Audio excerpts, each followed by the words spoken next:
welcome back to my channel, Welshman Reviews. I'm Gareth, and today I'll be doing my review for Dune Part 2. So yes, I did my review for Dune on Friday, went to see this last night and wasn't disappointed.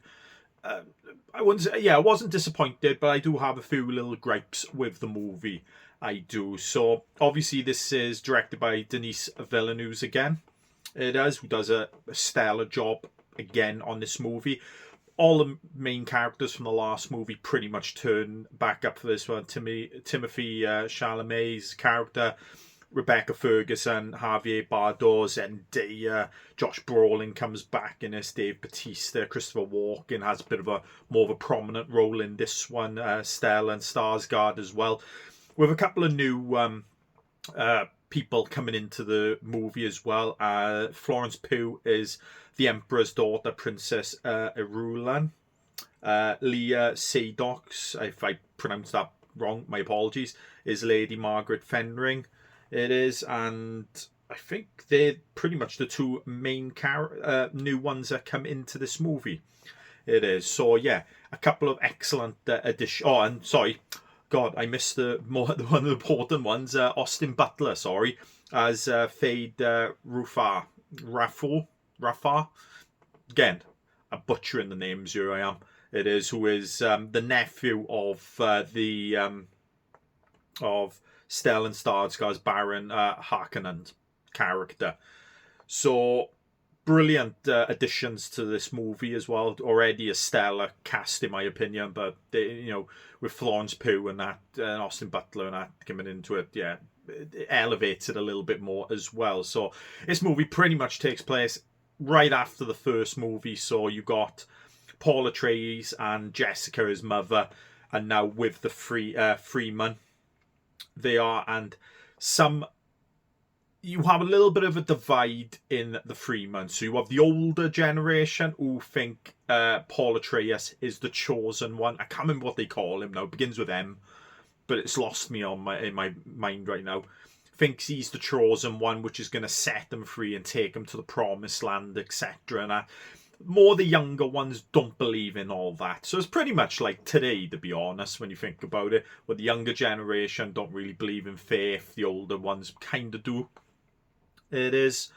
But yeah, so you have that. And Paul, wanting revenge for his house falling to the Harkonnens and the Emperor, has all these dark visions of, if he goes south, where the Freemans, the tribes, for most of the tribes of the Freemans are in the south, he's going to bring pain and suffering to billions of people in the solar system. So you've got a story where he's fighting his feelings of what he should do, as well as joining the Freeman and taking the fight to the Harkonnens and disrupting their spice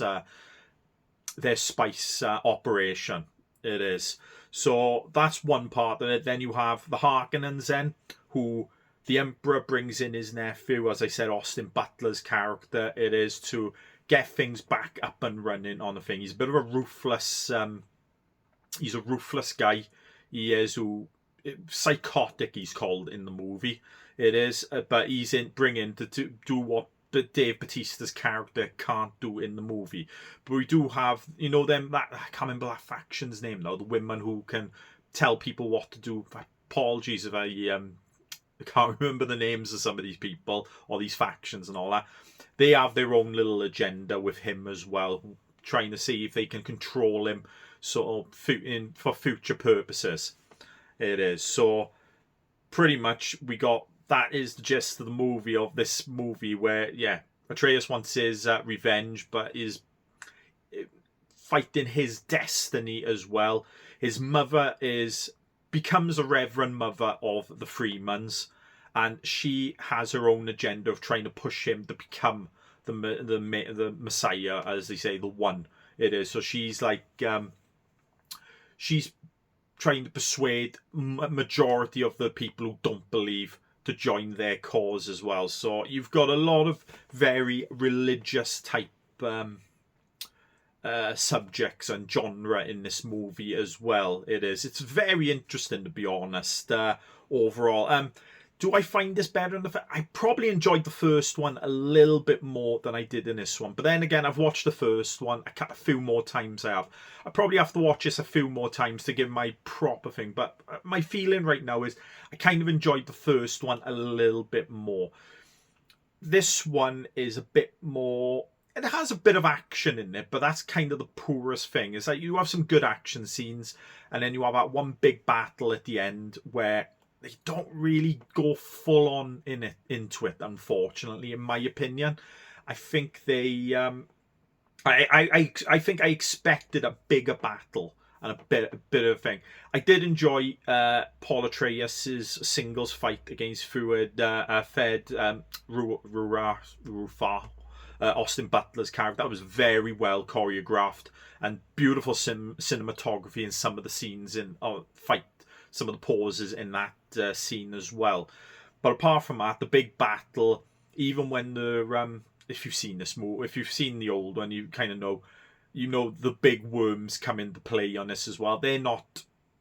I didn't find that as grand as probably the '84 movie one, to be honest. But that's just my opinion on it.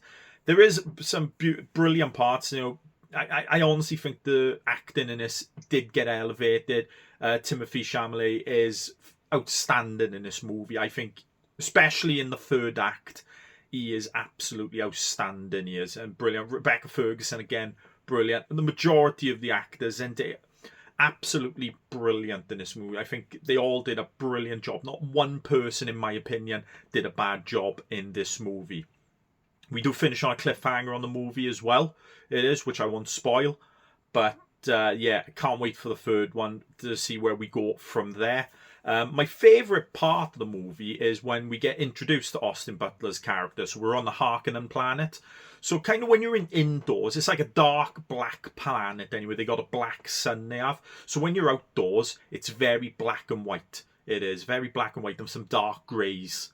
It is. So it looks absolutely stunning. And like when they set off kind of like fireworks, but in more like ink blocks. So they get shot in the end. It's like an ink block.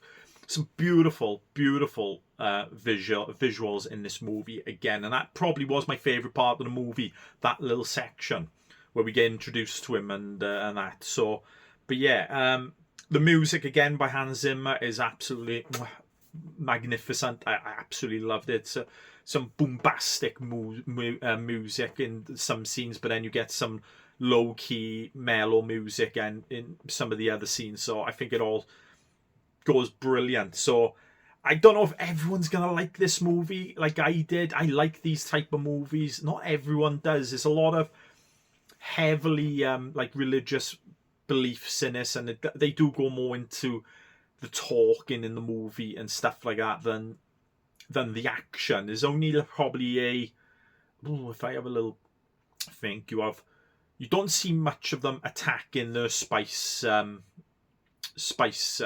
machines thing. I think you get one scene of that where Paul Atreides joins them for an attack, and that's where he kind of gets their trust and brought into the Freeman. Probably the Austin fight. Oh, there's a beginning fight as well and all that, but it's not big. So there's only a few fight scenes in this movie, or battles and that, but I think the battle scenes are the things that let this movie down. I just expect them to be a bit more oomph to them, in my opinion. It is. But overall, brilliant movie. I think I gave Dune a 9.5 or a 10. I nearly gave it a perfect score. This one I would give about an 8.5. It's a brilliant movie. Definitely the best I've seen this year. It is definitely the best. Can't wait really to see it again.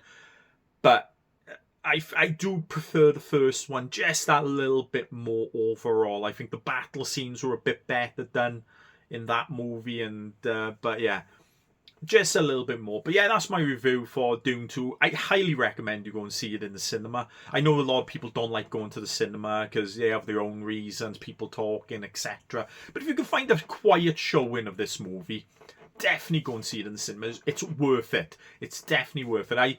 I'd be tempted to go and see it in IMAX. I never saw it in IMAX this time, but I'd be tempted to go and see it again in IMAX just to get the full experience of this movie. But yeah, definitely recommend going and seeing it. Definitely an 8.5 out of 10 movie, and yeah, absolutely brilliant. If you like this review, give it a thumbs up. Leave a comment below. Tell me if you've gone to see Dune 2, if you're going to go and see it, and what you like about this franchise or the movies, if you do like them, or if you don't like them, tell me. I like to know everything, to be honest. And if you'd like to see more videos like this, please subscribe to my channel. And I'll see you next time. Bye.